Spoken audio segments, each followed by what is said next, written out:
Halo para pembaca, kembali lagi di channel Baca Alkitab. Kali ini Baca membahas tentang fenomena kata berhikmat yang banyak disalahgunakan oleh anak-anak Tuhan, bahkan oleh para pendeta di gereja, dengan tema berhikmat bisa salah kaprah.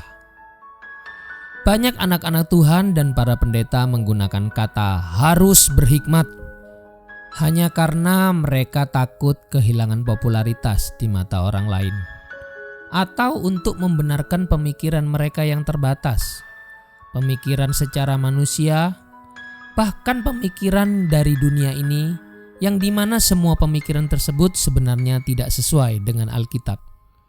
Sebagai contoh, saat Baca menceritakan kisah nyata dan kesaksian seorang pendeta dari kota Malang.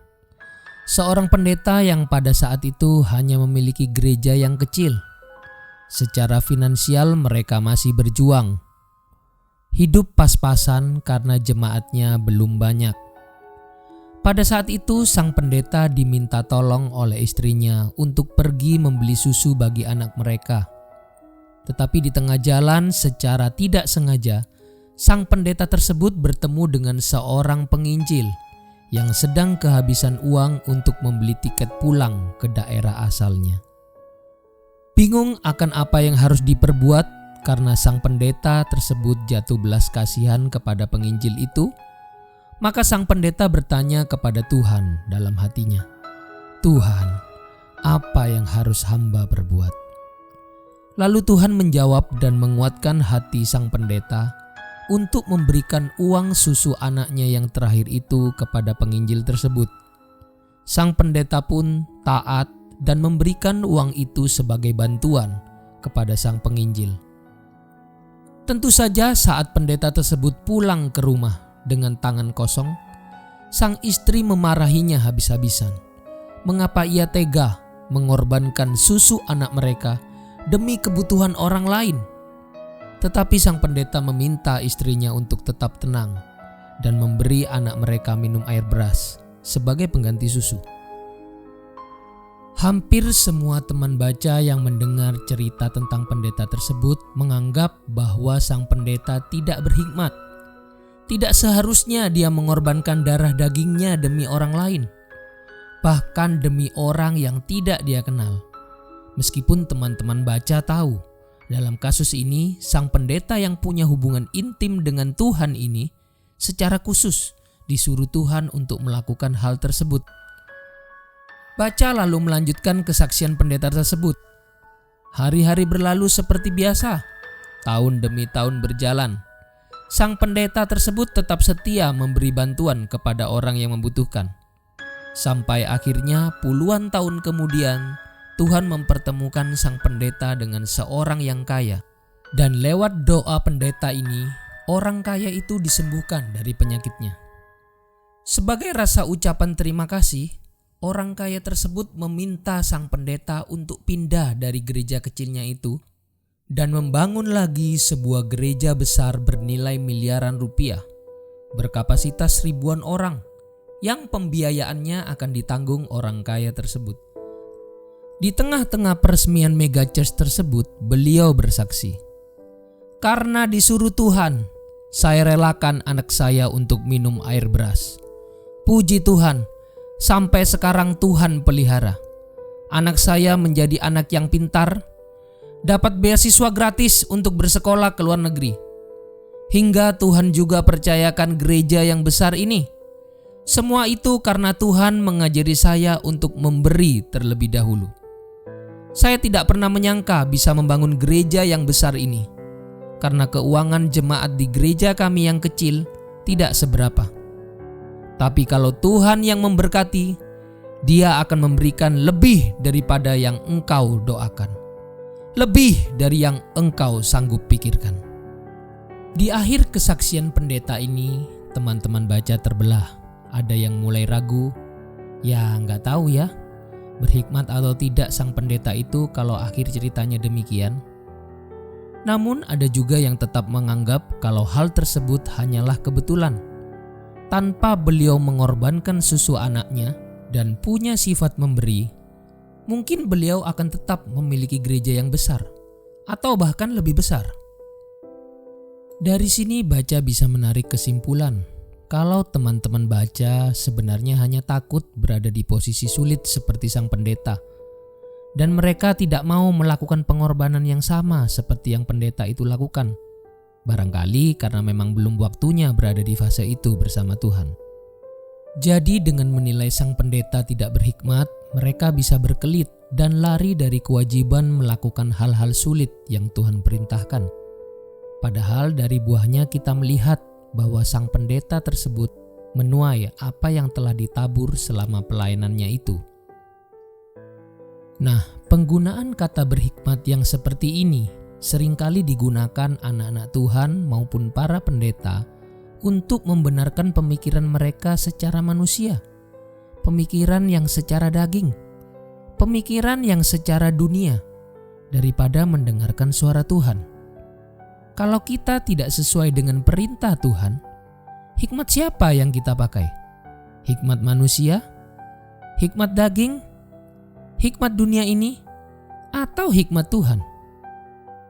Dalam 1 Korintus 3 ayat 18-20 tertulis, "Janganlah ada orang yang menipu dirinya sendiri. Jika ada di antara kamu yang menyangka dirinya berhikmat menurut dunia ini, biarlah ia menjadi bodoh supaya ia berhikmat."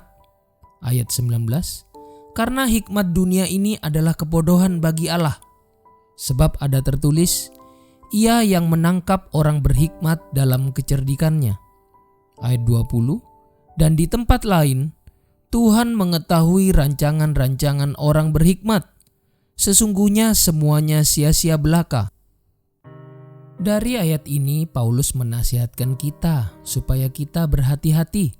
Janganlah kita menipu diri kita sendiri dengan berkata kita berhikmat.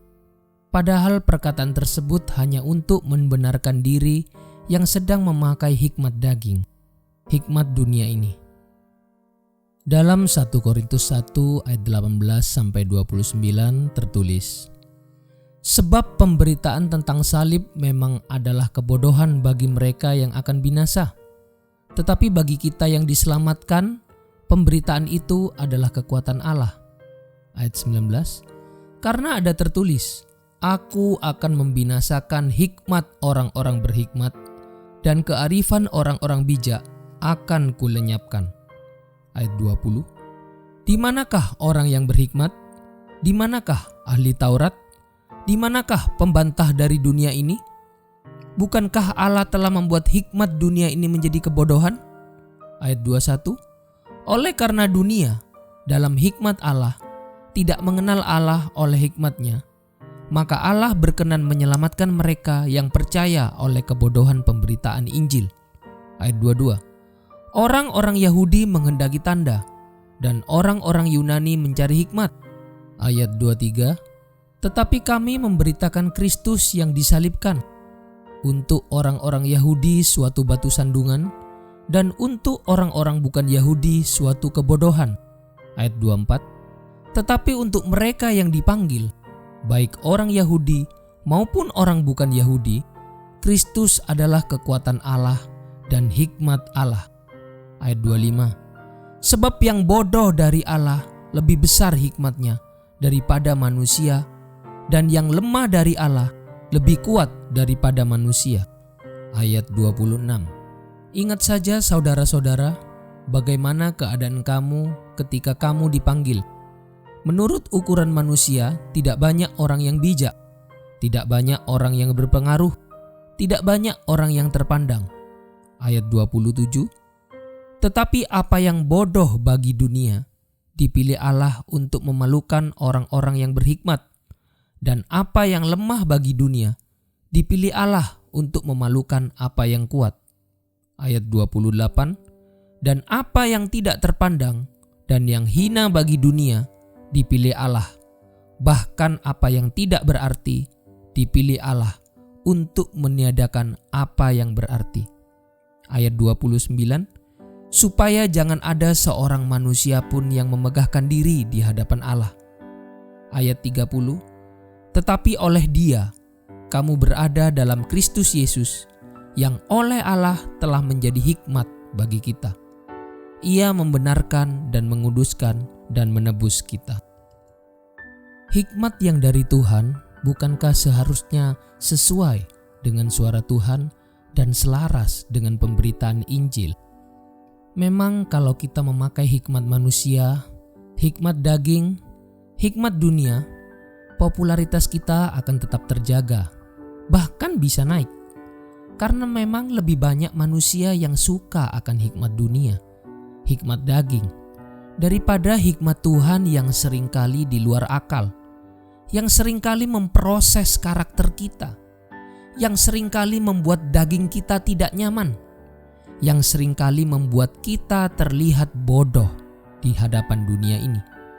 Karena memang Tuhan senang menunjukkan mujizatnya, kuasanya, berkatnya dari kemustahilan, supaya kita tahu bahwa Tuhan benar-benar berkuasa atas alam semesta ini, atas hidup saudara, dan supaya saudara merasakan betapa Dia mencintai saudara. Hukum alam yang Dia buat pun sanggup dibatalkannya hanya demi saudara. Yang buta melihat, yang lumpuh berjalan, bahkan yang mati dibangkitkan. Yang kesusahan ekonomi Tuhan buka jalan. Rumah tangga yang berantakan tidak ada harapan, Tuhan pulihkan. Lalu pertanyaan selanjutnya, kalau kita sudah tahu bahwa kita bisa tertipu dengan hikmat kita sendiri, bagaimana kita membedakan antara hikmat yang dari daging kita dengan hikmat yang dari Tuhan? Kita baca dalam Yohanes 4 ayat 23 sampai 24. Ayat 23, tetapi saatnya akan datang dan sudah tiba sekarang bahwa penyembah-penyembah benar akan menyembah Bapa dalam roh dan kebenaran. Sebab Bapa menghendaki penyembah-penyembah demikian. Ayat 24, Allah itu roh, dan barang siapa menyembah Dia harus menyembahnya dalam roh dan kebenaran. Jadi ada dua tolak ukur yang bisa kita gunakan untuk membedakan antara hikmat daging kita dengan hikmat yang dari Tuhan, yaitu yang pertama dengan roh dan yang kedua dengan kebenaran. Yang pertama dengan roh, kita bisa bertanya kepada Tuhan lewat hubungan intim kita dengan Dia pada saat kita menaikkan pujian penyembahan, dalam doa-doa pribadi kita, ataupun lewat perenungan diri, memikirkan pikiran perasaan Yesus di waktu senggang kita. Kegiatan apapun yang membuat roh saudara bisa connect, bisa terhubung dengan Yesus, dengan Roh Kudus, bertanyalah pada saat itu. Tuhan bisa berbicara lewat Roh Kudus yang ada di dalam hati saudara. Yang kedua, dengan kebenaran. Lalu kalau kita sudah mendengar suara yang dari Tuhan, Roh Kudus berbicara dalam hati kita. Yang kedua, kita cocokkan dengan kebenaran firman Tuhan. Pelajari karakter dan sifat Yesus saat hidup di dunia ini.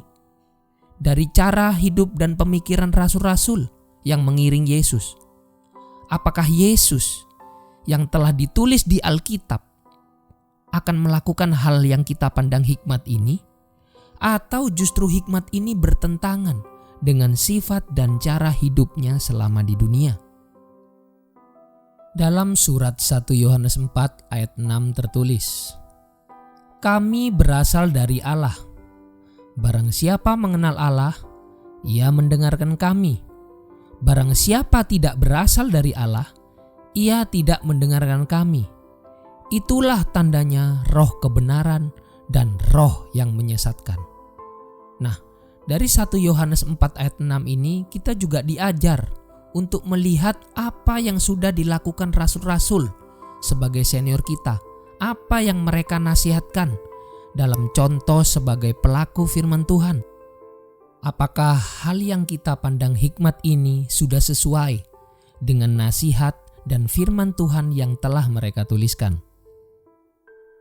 Kalau keduanya sudah cocok, baik dari segi roh kita ada damai sejahtera, Dan dari segi firman Tuhan, hal tersebut juga dilakukan Yesus beserta para rasul. Atau semangat dari perbuatan tersebut, kita bisa yakin dengan iman bahwa hikmat tersebut adalah hikmat yang dari Tuhan. Dan dengan mantap melangkah untuk belajar melakukannya. Sekalipun mungkin akan banyak ditertawakan, ditentang oleh dunia, bahkan juga akan dicemooh oleh orang Kristen yang belum dewasa secara rohani, yang belum mau mengikut Yesus sepenuhnya.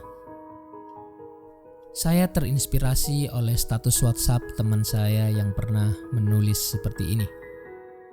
Kalau saudara mendengar suara Tuhan yang sudah sesuai Alkitab buat saudara secara pribadi, dan orang lain menganggap itu tidak masuk akal, it's okay, tidak apa-apa.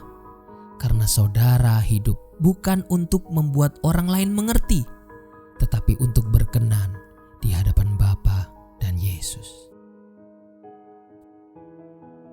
Terima kasih para pembaca sudah mendengar sharing baca hari ini.